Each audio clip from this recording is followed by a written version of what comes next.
अस्सलाम वालेकुम। तो आज का हमारा टॉपिक एक्सरसाइज 3.4 का क्वेश्चन नंबर 6। क्वेश्चन क्या कह रहा है, find the volume of parallelepiped with given 3 को टर्मिनल एजेस। उन्होंने आपको 3 वेक्टर्स दिए हुए हैं, ए बी एंड सी। ठीक है, वो मैं आपको बाद में बताती हूँ कि कैसे को सॉल्व करना है, लेकिन आपको सबसे पहले देखना है कि क्वेश्चन में क्या पूछा गया है, वॉल्यूम ऑफ पैरेललोपाइप। ठीक है, पैरेललोग्राम की ही इससे वर्ड से निकला है ये। पैरेललोग्राम क्या होता था बच्चे? पैरेललोग्राम वो फिगर होती थी जिसमें आपकी दो साइड्स पैरेलल, ये वाली दो साइड्स पैरेलल, और ऑपोजिट साइड्स मतलब क्या होती थी इसकी, पैरेलल होती थी। ठीक है, सॉरी ये थोड़ी फिगर डिसइंटीग्रेटेड बन गई है। खैर, ये आपकी पैरेललोग्राम की फिगर होती थी। ये जो पैरेललोग्राम है ना, ये बिल्कुल इस बोर्ड की तरह है जो आपको नजर आ रहा है। ठीक है, तो इस जो रेक्टेंगल होता है ना, इसको भी मैं पैरेललोग्राम कह सकती हूँ, क्योंकि पैरेललोग्राम की डेफिनेशन के मुताबिक ऑपोजिट साइड्स पैरेलल होनी चाहिए। ठीक है, तो ये भी पैरेललोग्राम की ही फिगर है। अब आप इस पैरेललोग्राम की फिगर को यूं कह लें 3 डायमेंशनल में देखना चाहते हैं।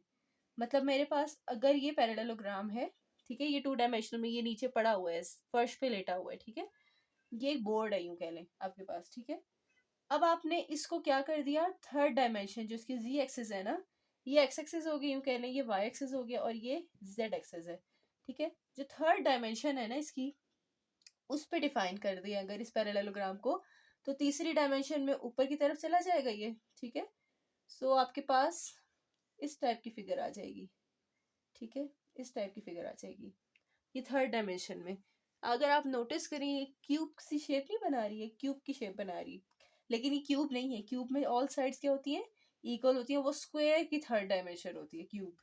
ठीक है, इसमें क्या है, इसमें ये जो लाइंस है ये इक्वल है, लेकिन ये वाली लाइंस इस वाले के एडजेसेंट साइड्स आपस में इक्वल नहीं है, बिल्कुल रेक्टेंगल की तरह है। ठीक है, लेकिन पैरेललोग्राम अक्सर तिरछे शक्ल में भी देखा जा सकता है, क्योंकि रेक्टेंगल की शर्त ये होती है कि ऑल द एंगल्स उसमें क्या होने चाहिए, 90 डिग्री के होने चाहिए सारे एंगल्स। ठीक है, लेकिन पैरेललोग्राम में ये चीज जरूरी नहीं है, एंगल कुछ भी हो सकता है, बस ऑपोजिट साइड्स पैरेलल होनी चाहिए। तो अगर आप इस पैरेललोग्राम की फिगर को थर्ड डायमेंशन में मैंने दिखाया आपको, तो ये एक क्यूबिकल सी शेप, मतलब डब्बे की शेप कहना चाहिए, क्यूब नहीं बोलना चाहिए, एक डब्बे की शेप आ गई। जैसे आप कार्टन वगैरह नहीं देखते जिसकी लंबाई में कार्टन डिफरेंट होते हैं और उनकी चौड़ाई डिफरेंट होती है। ठीक है, पतले पतले से जो कार्टन होते हैं, आपने कभी देखा हो, चिप्स वगैरह के अक्सर कार्टन ऐसे होते हैं। ठीक है, सो वो हमारे पास क्या कहलाते हैं, पैरेलल पाइप्ड। मतलब इस शेप को हम क्या कहते हैं, पैरेललोग्राम की थर्ड डायमेंशन के अंदर जो डिफाइन होता है पैरेललोग्राम, इसको पैरेललो पाइप्ड कहते हैं।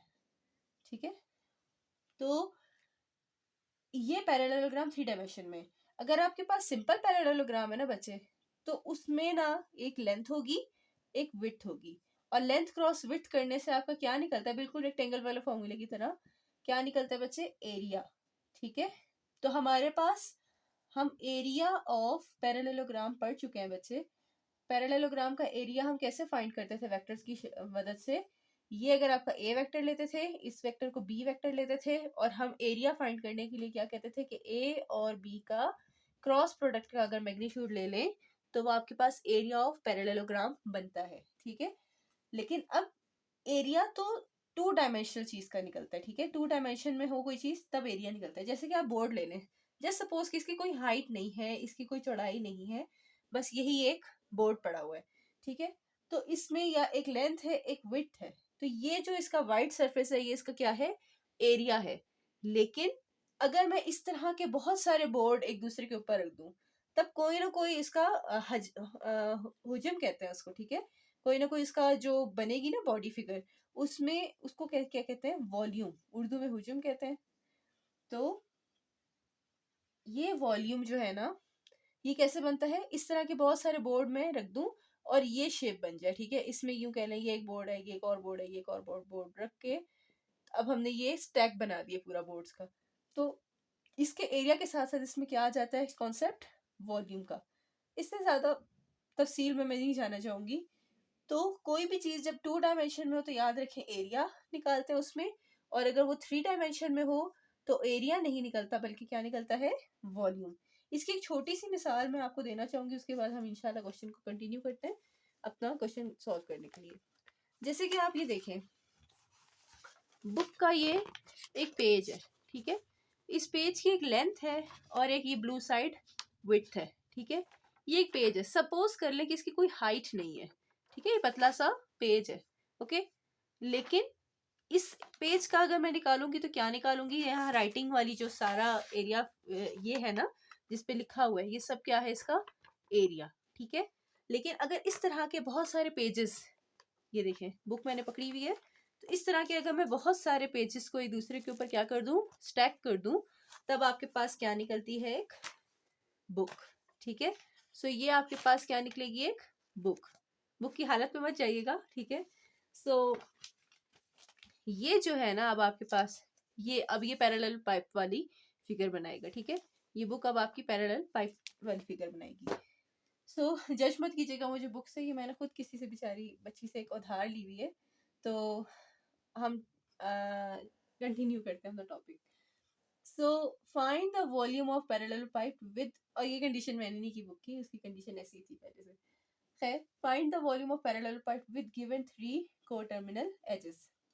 सो हमारे पास 3 को टर्मिनल एजेस का मतलब क्या है बच्चे, एक ये वाली एज कहते हैं बच्चे, साइड वाले, मतलब ये वाली जो क्या कहते हैं, क्या बताऊं मैं अब आपको, दीवार का ये वाली नहीं होती हिस्सा, ठीक है। एक तो ये कोना कहलाता है वर्टेक्स, और ये जो लाइन नहीं आती आपको, जब आप फर्श पे देखो ये लाइन बन रही होती है, तो उस पे आप इसको कहते हैं हम एज कहते हैं, ठीक है। सो हमारे पास ये एक एज है, ये एक एज है, और ये एक एज है। इसकी मदद से आपकी पूरी फिगर बनी हुई, देखें इसके अलोंग ये है, इसके अलोंग ये है, और इसके अलोंग ये है। हमने बहुत सारे ये सारे जो एजेस बनाए हैं इन 3 की मदद से ही बनाए हैं, ठीक है। सो हमारे पास, मैं फिर से एक्सप्लेन कर देती हूँ एक दफा, ये एक एज है, ये एक एज है, और ये एक एज है। अब मैं इन 3 की मदद से कैसे पूरी फिगर बना सकती हूँ, मतलब ये ए वेक्टर है, ये बी वेक्टर है, ये सी वेक्टर है, सपोज करें, ठीक है। अब बी वेक्टर के अलोंग बी वेक्टर, ठीक है, ए वेक्टर के अलोंग ए वेक्टर, और सी वेक्टर के अलोंग ये सारे सी वेक्टर्स, ठीक है। तो ये सब आपके सी वेक्टर्स आ गए। इसी तरह से फिर बी वेक्टर के अलोंग बी वेक्टर, और ए वेक्टर के अलोंग ए वेक्टर्स। तो यूं देखें तो अब आपकी पूरी फिगर कंप्लीट हो गई, मतलब ए बी सी को ही यूज करके आप पूरा पैरेलल पाइप बना सकते हैं। उम्मीद है आपको ये समझ आ गई होगी, मैं ये क्लियर आउट करती हूँ देन कंटिन्यू करती हूँ। तो यहाँ वॉल्यूम ऑफ पैरेलल पाइप का फॉर्मूला होता है, जो हमने स्केलर ट्रिपल प्रोडक्ट नहीं पढ़ा, ए डॉट बी क्रॉस सी। अगर आप ए डॉट बी क्रॉस सी का जो आंसर है उसका मॉड्यूलस ले लें, देन आपका वॉल्यूम ऑफ पैरेलल पाइप निकल आता है, ठीक है। सो हमने क्या करना है, क्योंकि ये खुद एक स्केलर क्वांटिटी निकलती है, आपने देखा डॉट प्रोडक्ट की वजह से पहले ये वेक्टर निकलता है, और वेक्टर को वेक्टर से हम जब डॉट प्रोडक्ट करते हैं तो स्केलर क्वांटिटी निकलती है, तो निकलता तो मैग्नीट्यूड है। इस मॉड्यूलस का मकसद क्या है कि आपका वॉल्यूम कभी भी नेगेटिव ना हो, पॉजिटिव आंसर आए। मॉडुलस किस लिए होता है हमेशा याद रखिएगा, पॉजिटिव आंसर के लिए। सपोज करें आपका वॉल्यूम निकल आया 15 माइनस का, तो मॉडुलस क्या कर देगा, उसको प्लस का 15 बना देगा। क्यों, वॉल्यूम कभी भी नेगेटिव क्वांटिटी नहीं हो सकती है। ये आपकी बिल्कुल मतलब जैसे आप स्केल से नहीं नापते कोई लेंथ वगैरह, ये उसकी तरह होता है। आप कभी भी स्केल पे ये नहीं कहेंगे कि, जैसे फॉर एग्जाम्पल आपकी हाइट है, हाइट आपकी कभी भी नेगेटिव नहीं हो सकती, तो आप ये नहीं कह सकते कि आप -5 फुट की खातून है या बच्ची है, ठीक है, या आप 6 फुट के, मतलब आप कभी भी माइनस की टर्म यूज नहीं करते हाइट वगैरह के लिए, ठीक है। सो इसी तरह से वॉल्यूम भी कभी भी नेगेटिव वैल्यू नहीं होती, पॉजिटिव वैल्यू होती है। दैट्स वाई ये मॉडुलस यूज होता है। चले, अब आपका ए डॉट, उम्मीद है आपको कॉन्सेप्ट समझ आ गया होगा अगर आप बोर ना हो रहे हो। ए डॉट बी क्रॉस सी हम फाइंड करेंगे सबसे पहले, और उसके बाद हम उसका क्या करेंगे, मॉडुलस फाइंड कर लेंगे।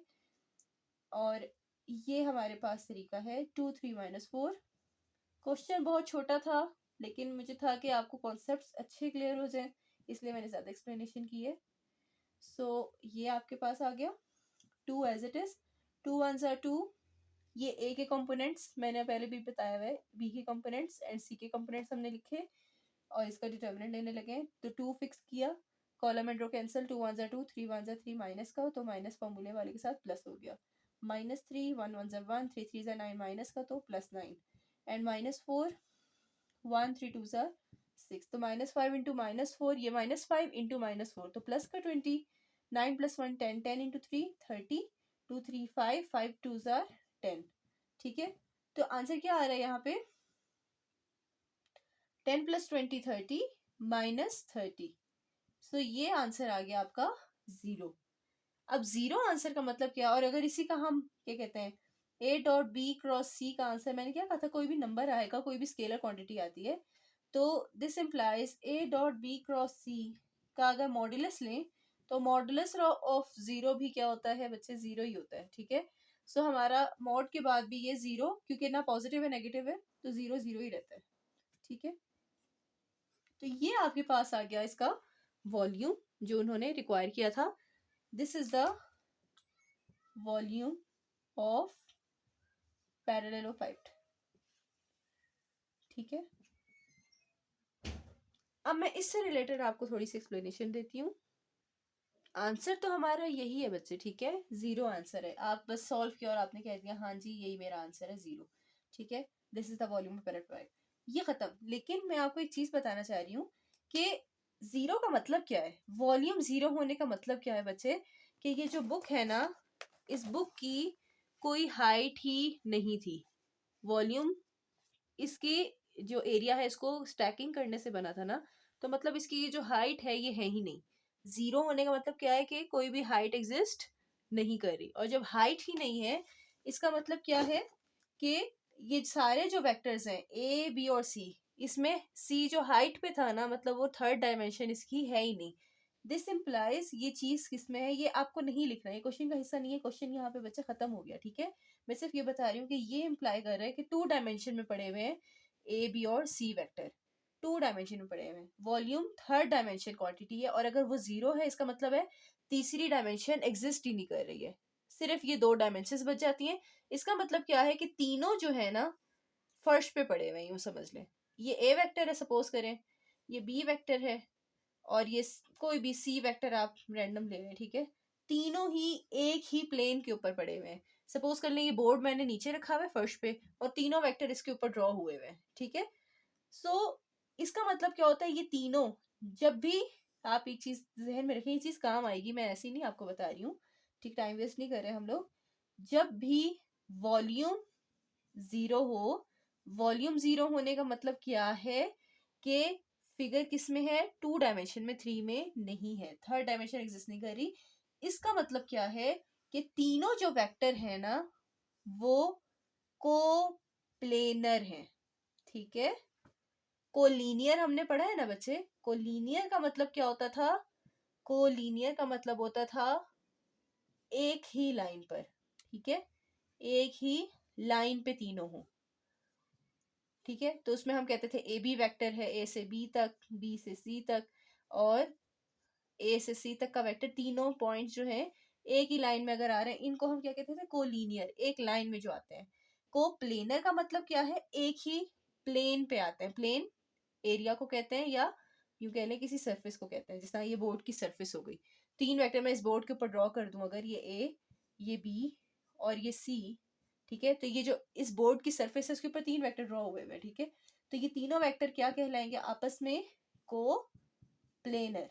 प्लेनर मतलब एक ही प्लेन के ऊपर है ये तीनों। ठीक है, तो वॉल्यूम 0 होने का मकसद मतलब क्या होता है कि वो तीनों वेक्टर्स क्या हैं, कोप्लेनर। इस तरह के क्वेश्चन बच्चे आपकी बुक में कोई 4 से 5 क्वेश्चंस हैं जो कोप्लेनर वेक्टर से रिलेटेड है।